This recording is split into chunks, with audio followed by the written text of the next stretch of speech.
asalaamaaleykum Pape Djibril Fall man la professeur Amsatou Sow Sidibé essayé naa jokkoo ak yow fan yi yëpp bàyyi la ay message je n'y arrive pas je vais laisser un autre message. On s'est parlé, nous avons parlé d'éthique, d'engagement nga ni ma yow sa engagement doo ci génne dara et que bu ñuy wax éthique xëy na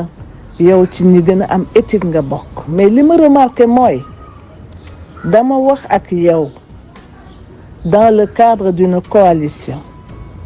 ba nga d'accord ba jël engagement ne dinaa nekk ci liste yi te samay nit évidemment coalition leen dinañu nekk ci liste yi nga laaj ma ndax am naa ay parrain ma ne la waaw am naa ay parrain nga ni ma da nga bëggoon ma être en relation avec docteur Sey parce que moom moo doon coordonné waxtaanoo na ak moom ba pare boole ko ak samay nit même bu dee benn parrain jox naa la ko astama jox naa la des milliers de parrains léegi nag li ma seetlu ne dafa am xëy na lu tax amuloo courage wax ma lan moo xew gisuma boobu courage wax ma lan moo xew te dama trouver ni attitude bi man daf may décevoir parce que attitude de manque de respect notoire vis-à-vis de moi, vis-à-vis des personnes qui sont avec moi, nga xam ni en toute générosité et en croyance de la fiabilité de ce que tu nous as dit, des personnes qui ont travaillé d'arrache-pied ñëw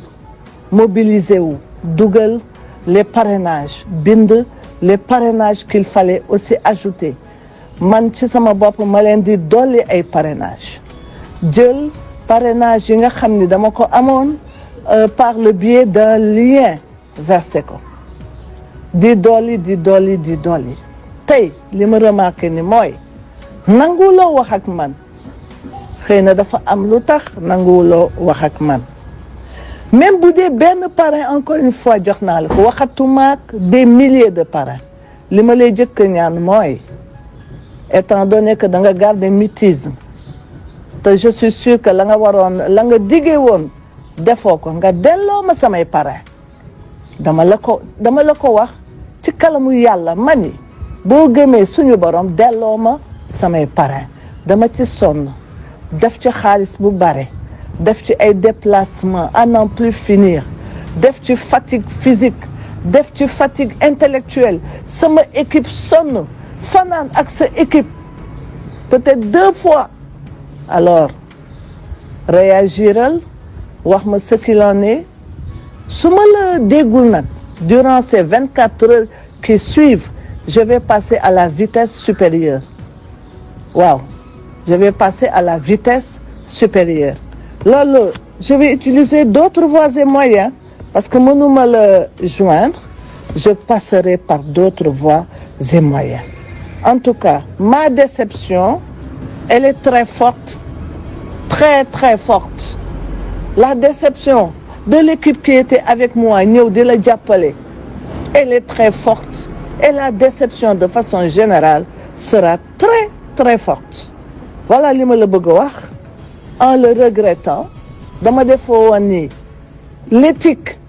serait au centre des préoccupations parce que troisième voie kenn du ko tudd su fekkee ne àndul ak éthique